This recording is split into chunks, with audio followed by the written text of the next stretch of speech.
പ്രിയപ്പെട്ട കുട്ടികളെ, 7ാം ക്ലാസ്സിൽ നിന്ന് 8ാം ക്ലാസ്സിലേക്ക് പ്രവേശനം ലഭിച്ച് ഇപ്പോൾ ഇവിടെ ആയിരിക്കുന്ന എല്ലാ കുട്ടികളെയും ഹാർദവമായി 8ാം ക്ലാസ്സിലേക്ക് സ്വാഗതം ചെയ്യുന്നു. ഈ വർഷം നമുക്ക് സാമൂഹ്യ ശാസ്ത്രത്തിൽ 2 പുസ്തകങ്ങളാണുള്ളത്. അതിൽ സോഷ്യൽ സയൻസ് ആദ്യ ഭാഗത്തിൽ 7 ചാപ്റ്ററുകളും 2ാം ഭാഗത്തിൽ 6 ചാപ്റ്ററുകളും, അങ്ങനെ 13 ചാപ്റ്ററുകളാണ് ഈ വർഷം നമുക്ക് പഠിക്കാനുള്ളത്. നിങ്ങൾക്ക് പുസ്തകം ഇല്ലാത്ത കുട്ടികൾ, നിങ്ങൾക്ക് സമഗ്രയിൽ നിന്ന് ഈ പാഠപുസ്തകം നിങ്ങൾ ഡൗൺലോഡ് ചെയ്യേണ്ടതാണ്. കൂടെ നിങ്ങളൊരു നോട്ട്ബുക്കും കരുതേണ്ടതാണ്. ഇന്ന് നമ്മളെ ആദ്യത്തെ ക്ലാസ് സാമൂഹ്യശാസ്ത്രത്തിലെ 1ാമത്തെ പാഠമായ ഏർലി ഹ്യൂമൻ ലൈഫ്, ആദ്യകാല മനുഷ്യ ജീവിതം എന്ന് പറയുന്ന ചാപ്റ്ററിനെ കുറിച്ചാണ്. ഈ ചാപ്റ്റർ ആരംഭിക്കുന്നത് തന്നെ ഒരു ആമുഖത്തോടു കൂടിയാണ്. ഒരു ഡിസ്ക്രിപ്ഷൻ ഉണ്ട്. നിങ്ങൾ പുസ്തകമെടുത്ത് ആ ഡിസ്ക്രിപ്ഷൻ മൗനമായിട്ട് വായിക്കുക. അതോടൊപ്പം നിങ്ങൾ മൗനമായി വായിക്കുന്നതിനൊപ്പം ഞാനും ആ ഒരു ഭാഗം സ്ക്രീനിൽ കാണിക്കുന്നതാണ്. 2 boys from Lascaux in northwest France set out with their dog for hunting rabbits. The dog disappeared while they were searching for rabbits in bushes and burrows. Trying to track down the dog, the panic-stricken boys chanced upon a big cave which had gone unnoticed for centuries. The scenes in the cave astonished them. The walls of the cave were covered with multicolored paintings of horse, bison, ox, deer, etc. ഈ ഒരു ഡിസ്ക്രിപ്ഷനോട് കൂടിയാണ് ഈ ഒരു chapter ആരംഭിക്കുന്നത്. ഇവിടെ ഒരു കേവിലുള്ള ഒരു ചിത്രം നമുക്ക് സ്ക്രീനിൽ കാണാൻ സാധിക്കും. ഈ ഒരു ചിത്രം ഏതൊരു കാലഘട്ടത്തിലാണ് വരച്ചിട്ടുള്ളത്? These pictures are drawn by the Paleolithic man. ഇതുപോലെയുള്ള ധാരാളം ചിത്രങ്ങൾ ലോകത്തിന്റെ പല ഭാഗങ്ങളിലും നമുക്ക് കാണാൻ സാധിക്കും. These type of pictures can be seen in different parts of the world. Next we discuss about Paleolithic age. The paleo is a Greek word, meaning is old. Lith meaning stone. Paleolithic age meaning old stone age. പ്രാചീന ശിലായുഗം. നിങ്ങൾക്ക് സ്ക്രീനിൽ 4 ചിത്രങ്ങൾ കാണാൻ സാധിക്കും. You just observe the pictures. ആദ്യത്തെ picture is related to group dance. Second one is boar. Third one is bison. The last one is hunting. Bhimbeta, India. ഈ പാഠപുസ്തകം മുന്നോട്ട് പോകുന്നത് ചില ചോദ്യങ്ങളിലൂടെയാണ്. നിങ്ങൾക്ക് ടെക്സ്റ്റ് ബുക്കിൽ കാണാൻ സാധിക്കും. ആദ്യത്തെ ഒരു ചോദ്യം, why were they drawn inside the caves? എന്തുകൊണ്ടാണ് അവർ ചിത്രങ്ങൾ ഗുഹയ്ക്കുള്ളിൽ വരച്ചത്? What are the reasons behind that? എന്തെങ്കിലും റീസൺസ് കാണും. നമുക്കറിയാം, ഇന്നത്തെ കാലത്ത് നമ്മൾ ചിത്രങ്ങളൊക്കെ വരയ്ക്കുന്നത് വീടിൻ്റെ ഭിത്തികളിലാണ്. അല്ലെങ്കിൽ അങ്ങനെ ഗുഹയ്ക്കുള്ളിലൊന്നുമല്ല ഇന്ന് ചിത്രങ്ങൾ വരയ്ക്കപ്പെടുന്നത്. അന്നത്തെ കാലത്ത് the pictures were drawn inside the cave. What are the reasons? എന്താണ് അതിൻ്റെ കാരണങ്ങൾ? എന്തായിരിക്കും അതിൻ്റെ കാരണങ്ങൾ? നിങ്ങൾക്ക് സ്ലൈഡ് നോക്കുമ്പോൾ അറിയാം എന്താണ് കാരണം. The Paleolithic men were lived in the caves. അവർ ഗുഹകളിലാണ് താമസിച്ചുകൊണ്ടിരുന്നത്. അത് അവരെ സംബന്ധിച്ചോളം വളരെ സേഫ് ആയിട്ടുള്ള ഷെൽട്ടർ ആയിരുന്നു. അപ്പോൾ പരീക്ഷയ്ക്ക് 1 മാർക്കിന്റെ ചോദ്യമായിട്ട് വരാൻ സാധ്യതയുള്ള ഒരു ചോദ്യമാണിത്. What are the reasons of drawing pictures inside the caves? The answer is Paleolithic men were lived in caves after hunting in day time. അതിനുശേഷം നമ്മൾ അടുത്ത ഒരു ചോദ്യത്തിലേക്ക് പോകുകയാണ്. What are the features of cave paintings? എന്തൊക്കെയാണ് ഈ cave പെയിന്റിങ്സിന്റെ പ്രത്യേകതകൾ? First one is most of cave pictures are either the picture of animal or animal hunting. ഒന്നെങ്കിൽ ചിത്രങ്ങളൊക്കെ മൃഗങ്ങളെ സംബന്ധിച്ചുള്ളതായിരുന്നു, മൃഗങ്ങളെക്കുറിച്ചുള്ളതായിരുന്നു, അല്ലെങ്കിൽ മൃഗങ്ങളുമായി വേട്ടയാടുന്നതുമായി ബന്ധപ്പെട്ടുള്ളതായിരുന്നു. ഈ പാലിയോലിത്തിക് കാലഘട്ടത്തിലെ പിക്ചറിന്റെ ഏറ്റവും പ്രധാനപ്പെട്ട പ്രത്യേകത അല്ലെങ്കിൽ സവിശേഷത എന്ന് പറയുന്നത് that is related to the pictures are related to either picture of animal or animal hunting. രണ്ടാമത്തേത് the colours were made from mixtures of plant extract and powdered laterite. ഈ ചിത്രങ്ങളൊക്കെ വരച്ചിരുന്നത് ഉണ്ടാക്കിയത് സസ്യങ്ങളുടെ ചെടികളുടെ പഴച്ചാറുകളൊക്കെ ഉപയോഗിച്ചായിരുന്നു, അല്ലെങ്കിൽ ചെങ്കൽ പൊടി, പൗഡേർഡ് ലാറ്ററൈറ്റ് എന്ന് പറഞ്ഞാൽ ചെങ്കൽ പൊടി ഒക്കെ ഉപയോഗിച്ചായിരുന്നു അവർ ചിത്രങ്ങൾ നിർമ്മിച്ചിരുന്നത്. The figures of the animals were drawn beautifully in different sizes. മൃഗങ്ങളുടെ പല തരത്തിലുള്ള ചിത്രങ്ങളും പല വലുപ്പത്തിലുള്ള പല രീതിയിലുള്ള ചിത്രങ്ങളൊക്കെ നമുക്ക് കാണാൻ സാധിക്കും. At the same time, there were more than one artist participate in drawing. അങ്ങനെ ചിത്രങ്ങൾ വരയ്ക്കുമ്പോൾ ആ ചിത്രങ്ങളിൽ ഒന്നിലേറെ ചിത്രകാരന്മാർ, ശില്പികളൊക്കെ ഈ ഒരു കാര്യത്തിൽ കാര്യങ്ങൾ ചെയ്യാൻ വേണ്ടി ഉണ്ടായിരുന്നു എന്നുള്ളത്. അപ്പോൾ ഇത് സാധാരണ ഒരു 3 മാർക്കിന്റെ ചോദ്യമായിട്ടാണ് ചോദിക്കാറുള്ളത്. What are the important features of cave paintings during Palaeolithic age? നിങ്ങൾ പരീക്ഷയ്ക്ക് വരുമ്പോൾ നിങ്ങളിങ്ങനെ 4 പോയിന്റുകളായിട്ട് കുറിച്ചു വെക്കുക. ഒത്തിരി ഷോർട്ട് ആൻസർ എന്നൊക്കെ പറയുമ്പോൾ ഒത്തിരി പാരഗ്രാഫായിട്ടൊന്നും എഴുതേണ്ട കാര്യങ്ങളൊന്നുമില്ല. എന്താണ് ഫീച്ചേഴ്സ് എന്ന് ചോദിച്ചാൽ നിങ്ങൾ ഫീച്ചേഴ്സ് മാത്രം രേഖപ്പെടുത്തിയാൽ മതിയാവും. Most of cave pictures are either picture of animal or animal hunting. The colours were made from mixtures of plant extract and powdered laterite. The figures of the animals were drawn beautifully in different sizes. At the same time, there were more than one artist participated in drawing. അടുത്ത നമ്മൾ ഈ പാഠത്തിൽ തന്നെ അടുത്തൊരു ചോദ്യമായി തന്നിട്ടുള്ളത് നിങ്ങൾക്ക് text ബുക്കിൽ കാണാൻ സാധിക്കും. What information about the life of the early man can be obtained from these pictures? ഈ ചിത്രങ്ങൾ കാണുമ്പോൾ നമുക്ക് ആദ്യകാല മനുഷ്യരെക്കുറിച്ച് ഉള്ള എന്തൊക്കെ ഇൻഫർമേഷൻസ് ആണ് കിട്ടുന്നത്, എന്തൊക്കെ കാര്യങ്ങളാണ് നമുക്ക് ലഭിക്കുന്നത്? ഒന്ന്, 100 ആനിമൽസ്, അവർ മൃഗങ്ങളെ വേട്ടയാടിയിരുന്നു എന്നുള്ള കാര്യം നമുക്ക് മനസ്സിലാകും. The 100 animals and the collectively engaged in recreational activity. അവര് വിനോദങ്ങളിൽ അവർ ഏർപ്പെട്ടിരുന്നു. കളക്റ്റീവ്ലി എൻഗേജ്ഡ് എന്ന് പറഞ്ഞാൽ കൂട്ടായ വിനോദങ്ങളിൽ അവർ ഏർപ്പെട്ടിരുന്നു. നിങ്ങൾക്ക് പുസ്തകത്തിൽ ആദ്യ ഭാഗത്ത് നമ്മൾ കണ്ടിരുന്നു ഹണ്ടിങ്, ഭീംബേട്ട ഇന്ത്യ എന്ന് പറയുന്ന ഒരു ചിത്രം തന്നിരുന്നു. ആ ചിത്രം കാണുമ്പോൾ നമുക്ക് മനസ്സിലാക്കാൻ സാധിക്കുന്നത് പാലിയോലിത്തിക് ഏജിലെ ആ ചിത്രം നമുക്ക് നോക്കാം. Hunting, Bhimbetka India. ഈ ചിത്രം ഒബ്സർവ് ചെയ്താൽ അറിയാൻ പറ്റും. അവര് കൂട്ടായിട്ടാണ് എന്ത് ചെയ്തിരുന്നത്? വേട്ടയാടൽ നടത്തിയിരുന്നത്. ഇവിടെ ഒരു ചോദ്യമുള്ളത്, what information about the life of the early man can be obtained from these pictures? ഈ ചിത്രം കാണുമ്പോൾ നമുക്ക് പഴയകാല മനുഷ്യരുടെ കുറിച്ച് എന്തൊക്കെ അറിവുകളാണ് ലഭിക്കുന്നത്? അല്ല, ഫസ്റ്റ് പോയിന്റ് 100 ആനിമൽസ്. പഴയകാല മനുഷ്യർ മൃഗങ്ങളെ വേട്ടയാടിയിരുന്നു. നമ്മൾ ഇതിനു മുമ്പ് ആദ്യ ഭാഗത്ത് നമ്മൾ 4 ചിത്രങ്ങൾ കണ്ടിരുന്നു. പാലിയോലിത്തിക് ഏജ് പഠിപ്പിക്കാൻ തുടങ്ങുന്ന സമയത്ത്, അല്ലെങ്കിൽ പേജ് നമ്പർ 8 അതിന് ചിത്രങ്ങളുണ്ട്.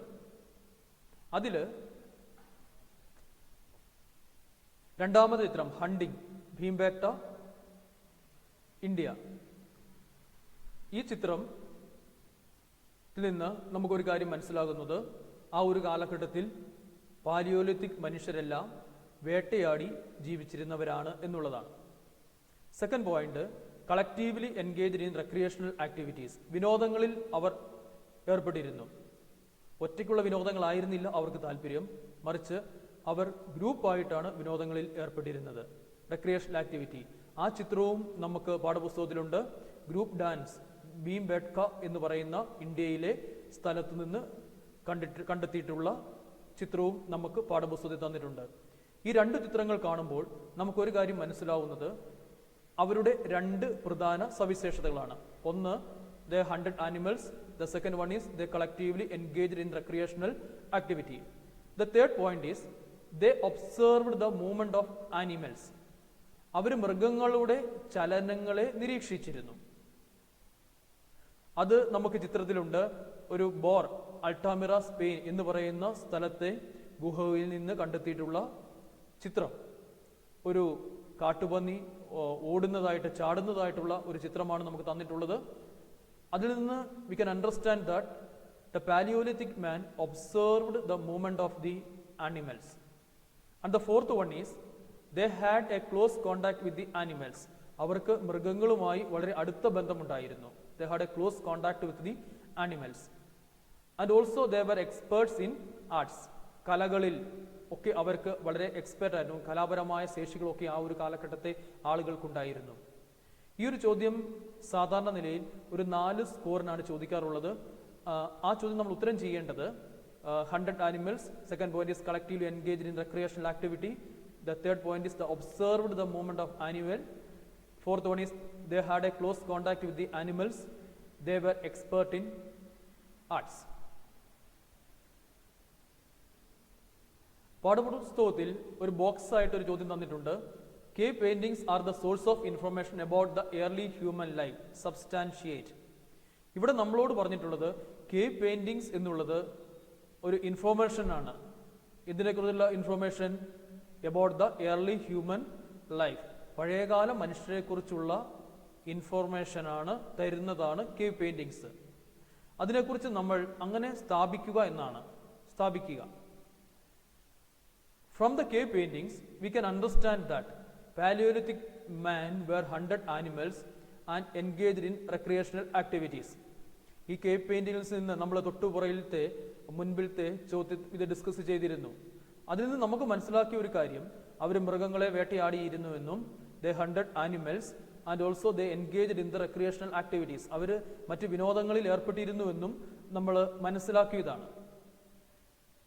Animal fat was used as fuel for lightning in the caves where sunlight was insufficient.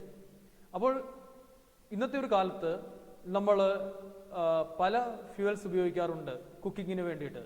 ഏതൊക്കെയാണ് പ്രധാനപ്പെട്ട ഫ്യൂവൽസ് നമ്മൾ കുക്കിങ്ങിന് വേണ്ടി ഉപയോഗിക്കുന്നത്? LPG ഉണ്ട്, വിറകുണ്ട്. അപ്പോൾ ഇന്നത്തെ കാലത്ത് നമ്മൾ പല ഫ്യൂവൽസ് ഉപയോഗിക്കാറുണ്ട്. പക്ഷെ തീ ഉണ്ടാക്കാൻ വേണ്ടി അന്നത്തെ കാലത്ത് അവർ പ്രധാനമായി ഉപയോഗിച്ചുകൊണ്ടിരുന്നത് ആനിമൽ ഫാറ്റ് ആണ്. എന്തായിരുന്നു purpose? Was used as fuel for lightening in the caves. ഗുഹകളിൽ എന്ത് അപര്യാപ്തമായിരുന്നുവെങ്കിൽ, when the light was insufficient, വെളിച്ചം അപര്യാപ്തമായിരുന്നുവെങ്കിൽ ആ വെളിച്ചം കിട്ടാൻ വേണ്ടി അവരെന്താ ഉപയോഗിച്ചിരുന്നത്? Animal fat were used as fuel for lightning in the caves where sunlight was insufficient. The pictures of hunting are the evidence for their planning of the hunting ground and their prey. ഇത് അവരെല്ലാ കാര്യങ്ങളും വളരെ കൃത്യമായ plan ചെയ്യുന്ന ആളുകളായിരുന്നു. ഏത് മൃഗത്തെ എപ്പോഴാണ് സമയം, അത്തരം കാര്യങ്ങളെക്കുറിച്ച് പാലിയോലിത്തിക് ഏജിലെ ആളുകൾക്ക് വളരെ കൃത്യമായ ധാരണയുണ്ടായിരുന്നു, കൃത്യമായ പ്ലാനിംഗ് ഉണ്ടായിരുന്നു. അതുകൂടാതെ pictures were drawn on the ceilings of the caves. ഗുഹകളുടെ മുകൾ ഭാഗത്ത് അവർ ചിത്രങ്ങൾ വരച്ചിരുന്നു. അപ്പോൾ ഇത്തരം ഇൻഫോർമേഷനൊക്കെ നമുക്ക് കിട്ടുന്നത് ഗുഹകളിൽ നിന്നാണ്. അവിടുത്തെ ഗുഹകളിൽ വരച്ചിട്ടുള്ള ചിത്രങ്ങളിൽ നിന്നാണ്. അപ്പോൾ ഗുഹകളിൽ നിന്ന് വരച്ച ചിത്രങ്ങളിൽ നിന്ന് പാലിയോലിത്തിക് കാലഘട്ടത്തെ മനുഷ്യരുടെ ജീവിതത്തെക്കുറിച്ച് നമുക്ക് വളരെ വ്യക്തമായ ധാരണ ലഭിക്കുന്നതാണ്. ഇനി ഇതുകൂടാതെ മറ്റു ചില എവിഡൻസസ് ഉണ്ട്. What are the other evidences which were discovered from the caves to understand the Palaeolithic age? Palaeolithic കാലഘട്ടത്തെ ആളുകളെ കുറിച്ച് നമുക്ക് കൂടുതൽ തെളിവ് കിട്ടുന്നത് എവിടെ നിന്നാണ്? What are the other evidences which were discovered from the caves to understand the Paleolithic age? മറ്റ് തെളിവുകൾ, evidences which were discovered from the caves, കേവുകളിൽ നിന്ന്, ഗുഹകളിൽ നിന്ന് കിട്ടിയിട്ടുള്ള മറ്റു തെളിവുകൾ എന്ത് കാര്യത്തിന്? To understand the Palaeolithic age, Palaeolithic കാലഘട്ടത്തെക്കുറിച്ച് മനസ്സിലാക്കുന്നതിന് വേണ്ടി ഗുഹകളിൽ നിന്ന് ലഭിച്ചിട്ടുള്ള മറ്റു തെളിവുകൾ എന്തൊക്കെയാണ്?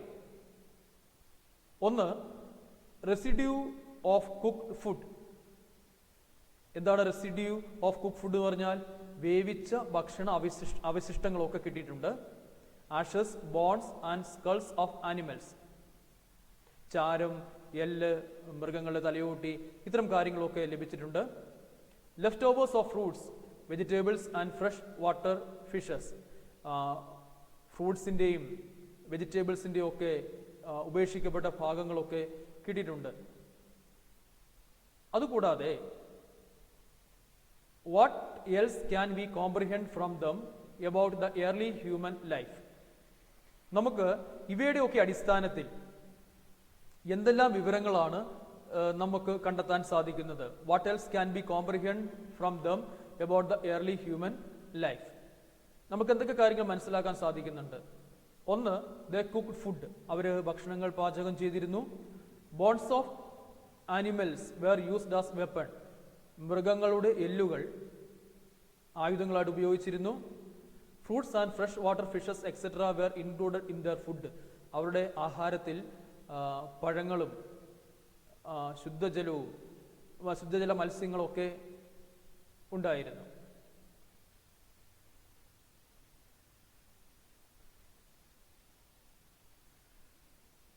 അടുത്തതായി നമ്മൾ ഡിസ്കസ് ചെയ്യുന്നത് what is the social life of Palaeolithic man.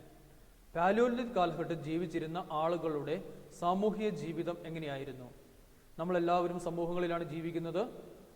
First one is they hunted collectively. ഇത് നമ്മൾ നേരത്തെ തന്നെ ഡിസ്കസ് ചെയ്തിട്ടുണ്ട്. അവർ ഹണ്ടഡ് കളക്റ്റീവ്ലി, നായാട്ട് നടത്തിയിരുന്നത് പൊതുവായിട്ടായിരുന്നു. The stronger among them led the group. ഒരു ഗ്രൂപ്പിൽ ഏറ്റവും ശക്തനായവനാണ് ആ ഗ്രൂപ്പിനെ നയിച്ചുകൊണ്ടിരുന്നത്. ഇന്നത്തെ കാലഘട്ടത്തിൽ നമുക്കറിയാം, ഏത് ഗ്രൂപ്പിലാണെങ്കിലും ഏത് സമൂഹത്തിലായെങ്കിലും ശക്തരായവരാളുകളാണ് ആ ഗ്രൂപ്പിനെ നയിക്കുന്നത്. പാലിയോലിത്തിക് കാലഘട്ടങ്ങളിലും the stronger among them led the group. The third one is equal participation of men and woman in hunting. നായാട്ടിൽ സ്ത്രീകൾക്കും പുരുഷന്മാർക്കും തുല്യമായ സ്ഥാനമാണ് ഉണ്ടായിരുന്നത്. There was no gender difference in hunting. അവരെ സ്ത്രീ പുരുഷ വ്യത്യാസമൊന്നും ഉണ്ടായിരുന്നില്ല. എല്ലാവർക്കും തുല്യത ഉള്ള ഒരു സമൂഹമായിരുന്നു പാലിയോലിത്തിക് കാലഘട്ടത്തിൽ. They ate the flesh of the hunted animals and carcasses. അവർ ചത്ത മൃഗങ്ങളുടെ മാംസം അവർ ഭക്ഷിച്ചിരുന്നു. For hunting, they mainly used the weapons made of stones. അവർ പ്രധാനമായും വേട്ടയാടുന്നതിനു വേണ്ടി ഉപയോഗിച്ചുകൊണ്ടിരുന്ന ആയുധം എന്ന് പറയുന്നത് കല്ലുകൾ കൊണ്ട് നിർമ്മിച്ചിട്ടുള്ളതായിരുന്നു. Hide and bark were used as clothes. മൃഗത്തിൻ്റെ തോലും മരത്തോലും ഒക്കെ ഉപയോഗിച്ചാണ് അവർ വസ്ത്രം ഉണ്ടാക്കിയിരുന്നത്. അങ്ങനെ പൊതുവെ പാലിയോലിത്തിക് കാലഘട്ടത്തിലെ ആളുകളുടെ സാമൂഹിക ജീവിതം വളരെ മികച്ചതായിരുന്നു. അവർ വേട്ടയാടുന്നത് ഒരുമിച്ച് ചേർന്നായിരുന്നു. അവരുടെ ഗ്രൂപ്പിൽ ഏറ്റവും ശക്തരായ ആളുകളാണ് അവരുടെ ഗ്രൂപ്പിനെ നയിച്ചുകൊണ്ടിരുന്നത്. സ്ത്രീ പുരുഷ വ്യത്യാസം ഉണ്ടായിരുന്നില്ല. വേട്ടയാടുന്ന കാര്യത്തിൽ സ്ത്രീക്കും പുരുഷനും തുല്യസ്ഥാനമാണ് ഉണ്ടായിരുന്നത്. ചത്ത മൃഗങ്ങളുടെ മാംസം, അതേ മൃഗങ്ങളെ കൊന്ന് അവർ മാംസം ഭക്ഷിച്ചിരുന്നു. അവർ കല്ലുകൾ കൊണ്ടുള്ള ആയുധങ്ങളാണ് പാലിയോലിത്തിക് കാലഘട്ടത്തിൽ ആളുകൾ പ്രധാനമായി ഉപയോഗിച്ചിരുന്നത്. മൃഗങ്ങളുടെ എല്ലും തടിയുടെ കഷണവും ഒക്കെ അവർ ആയുധങ്ങളായിട്ട് ഉപയോഗിച്ചിരുന്നു. മരത്തുലിയും മൃഗത്തിൻ്റെ തോലുമൊക്കെ അവർ വസ്ത്രങ്ങളായിട്ട് ഉപയോഗിച്ചിരുന്നു. That is the social life of the Paleolithic man. They hunted collectively. The stronger among them led the group.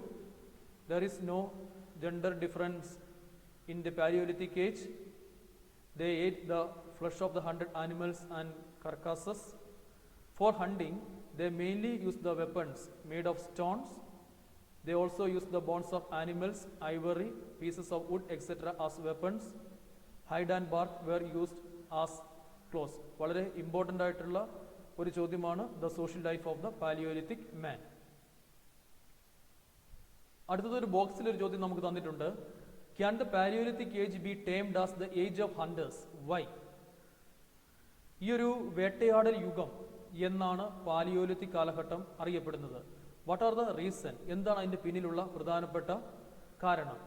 The reason is their means of livelihood from hunting. അവർ പ്രധാനമായും അവരുടെ ജീവിത മാർഗം എന്ന് പറയുന്നത് വേട്ടയാടലായിരുന്നു. അതുകൊണ്ടാണ് ഈ ഒരു കാലഘട്ടത്തെ ദ ഏജ് ഓഫ് ഹണ്ടേഴ്സ്, വേട്ടയാടൽ യുഗം എന്ന പേരിൽ അറിയപ്പെടുന്നത്. നമുക്ക് ആ ഒരു പാലിയോലിക് കാലഘട്ടത്തിൽ ഉപയോഗിച്ചുകൊണ്ടിരുന്ന പ്രധാനപ്പെട്ട ആയുധങ്ങളാണ് തന്നിട്ടുള്ളത്. കല്ലുകൾ കൊണ്ടുള്ള ആയുധങ്ങളാണ് ഇത്. അടുത്തൊരു പ്രധാനപ്പെട്ട ഭാഗം ഈ പുസ്തകത്തിലുള്ളത് the technological advancement of early humans. Palaeolithic കാലഘട്ടത്തെ ആളുകളുടെ സാങ്കേതികപരമായിട്ടുള്ള ടെക്നിക്കലായിട്ടുള്ള പുരോഗതി. Pictures were drawn on the bones and horns of animals and on caves and rocks. അവർ ചിത്രങ്ങൾ പ്രധാനമായും വരച്ചിരുന്നത് എവിടെയൊക്കെയായിരുന്നു? On the bones and horns of animals and on caves and rocks. പാറകളിലും ഗുഹകളിലും ഒക്കെയാണ് അവർ പ്രധാനമായും ചിത്രങ്ങൾ വരച്ചിരുന്നത്. Ornaments of ivory, bones, stones and shells were made. അവർ ആഭരണങ്ങൾ ഉണ്ടാക്കിയിരുന്നു. ഐവറിയും ബോൺസും സ്റ്റോൺസും ഒക്കെ ഉപയോഗിച്ച്, ഷെൽസ് ഒക്കെ ഉപയോഗിച്ച് അവർ ആഭരണങ്ങൾ ഉണ്ടാക്കിയിരുന്നു. Flute like wind instrument were made out of bones. ഇവരെ ഫ്ലൂട്ട് വിൻഡ് ഇൻസ്ട്രുമെന്റ് അവർക്കുണ്ടായിരുന്നു. Flute like wind instrument were made out of bones. Vessels were woven out of bark fibre. അവർ പാത്രങ്ങൾ നിർമ്മിച്ചിരുന്നു. ബാർക്ക് ഫൈബർ ഉപയോഗിച്ചാണ് അവർ പാത്രങ്ങൾ ഉണ്ടാക്കിയിരുന്നത്. രൂപങ്ങൾ ക്ലേ കൊണ്ട് നിർമ്മിച്ചിരുന്നു. Stone statues were made. കല്ലുകൊണ്ടുള്ള സ്റ്റാച്യൂസ് അവർ നിർമ്മിച്ചിരുന്നു. ഇതൊക്കെയാണ് ഏർലി ഹ്യൂമൻസിൻ്റെ ടെക്നോളജിക്കൽ അഡ്വാൻസ്മെന്റ് എന്ന് പറയുന്നത്. ഇനി നമുക്കിവിടെ ഒരു വർക്ക് ചെയ്യാനായിട്ടുള്ളത് ടെക്സ്റ്റ് ബുക്കിലുണ്ട്. The field in which the Palaeolithic man attained progress are listed below. Find out examples for each from this unit. Field തന്നിട്ടുണ്ട്, എക്സാമ്പിൾ തന്നിട്ടുണ്ട്. നിങ്ങൾ നിങ്ങളുടെ ടെക്സ്റ്റ് ബുക്കിൽ ഈ ഒരു ഭാഗം ഫില്ല് ചെയ്യുക. Field sculpture, painting, handicrafts. നിങ്ങളുടെ ടെക്സ്റ്റ് ബുക്കിൽ ഈ ഒരു ഭാഗം നിങ്ങൾ ഫില്ല് ചെയ്യുക. സ്കൾപ്ചറിൻ്റെ example human figures moulded from clay. ആ തൊട്ട് മുകളിൽ നമ്മൾ എക്സ്പ്ലെയിൻ ചെയ്തിട്ടുള്ളതിൽ നിന്ന് തിരഞ്ഞെടുത്ത് അതിൽ ഏതൊക്കെയാണ് ഓരോ ഫീൽഡിലും ഉൾപ്പെടുന്നതെന്ന് ആണ് നമ്മൾ ഫില്ല് ചെയ്യേണ്ടത്. ഒന്നാമത്തെ ഇതിൽ human figures moulded from clay, the stone statues എന്നുള്ളത്. പെയിൻറ്റിങ്ങിൻ്റെ അകത്ത് pictures were drawn on the bones and horns of animals and on caves and rocks. Third one, vessels were woven out of bark fiber, instrument made out of bones, ornaments made out of variety of things. ഇത് നിങ്ങൾ നിങ്ങളുടെ text ബുക്കിൽ നോക്കി fill ചെയ്യേണ്ടതാണ്. ഇനി നമ്മുടെ ഇന്ത്യയിലെ Palaeolithic കാലഘട്ടത്തിൽ ഉണ്ടായിരുന്ന ചില പ്രദേശങ്ങളെ കുറിച്ചാണ്. What is the main feature of the palaeolithic site at Bhimbetka in Madhya Pradesh? മധ്യപ്രദേശിലെ ഭീംബെട്ക എന്ന് പറയുന്ന സ്ഥലത്ത് ഒരു പാലിയോലിത്തിക് സൈറ്റ് കണ്ടെത്തിയിട്ടുണ്ട്. എന്താണ് what is the important feature of this site? ഈ സൈറ്റിൻ്റെ മറ്റു പ്രത്യേകതകൾ എന്തൊക്കെയാണ്? ഇതിൻ്റെ പ്രത്യേകത നമുക്ക് പടം സഹിതം ആ ചിത്രം നമുക്ക് പാഠപുസ്തകത്തിൽ തന്നിട്ടുണ്ട്. റോക്ക് ഷെൽട്ടറാണ്, പാറ കൊണ്ടുണ്ടാക്കിയ ഒരു താമസ സ്ഥലമാണ് ഇത്. ഇനി നമ്മൾ പാഠപുസ്തകത്തിൽ കണ്ടെത്തേണ്ടത് ചില പാലിയോലിത്തിക് സൈറ്റ്സ് ആണ്. അത് ഇപ്പോൾ നിലനിൽക്കുന്ന സ്റ്റേറ്റുകൾ ഏതൊക്കെയാണെന്നുള്ളത്. ഒന്ന് Palaeolithic sites ഭീംബേട്ക, ഹംസ്കി, Kurnool, നാഗാർജുനകൊണ്ട, Narmada Valley. അത് ഓരോന്നും നിലനിൽക്കുന്ന സ്റ്റേറ്റുകൾ. മധ്യപ്രദേശാണ്, ഹംസ്കി കർണാടകയിലാണ്, കുർണൂൾ കേവ്സ് ആന്ധ്രാപ്രദേശിലാണ്, നാഗാർജുനകൊണ്ട ആന്ധ്രാപ്രദേശിലാണ്, നർമ്മദ വാലി മധ്യപ്രദേശ്, ഗുജറാത്ത്, മഹാരാഷ്ട്ര. കുട്ടികളെ, നമ്മൾ ഈ ഒരു ഭാഗം കൈകാര്യം ചെയ്തിട്ടുള്ളത് പാഠപുസ്തകത്തിലെ ചോദ്യങ്ങൾക്ക് കൂടി ഉത്തരം കുട്ടികൾക്ക് ലഭിക്കുന്ന രീതിയിലാണ്. അതുകൊണ്ട് നിങ്ങളുടെ കയ്യിലുള്ള നോട്ട് പുസ്തകത്തിൽ നിങ്ങൾ പാഠപുസ്തകത്തിലെ എല്ലാ ചോദ്യങ്ങൾക്കും ഉത്തരം എഴുതി സൂക്ഷിക്കുക. ഇത്രയും നേരം നമ്മൾ ചർച്ച ചെയ്ത ഈ വിഷയം നിങ്ങൾക്ക് പ്രയോജനകരമായി എന്ന് വിശ്വസിക്കുന്നു. നമുക്ക് മിസോലിത്തിക് ഏജുമായി ബന്ധപ്പെട്ടുള്ള കാര്യങ്ങൾ അടുത്ത സെഷനിൽ ചർച്ച ചെയ്യാം. അതുവരെ താങ്ക് യു വെരി മച്ച്.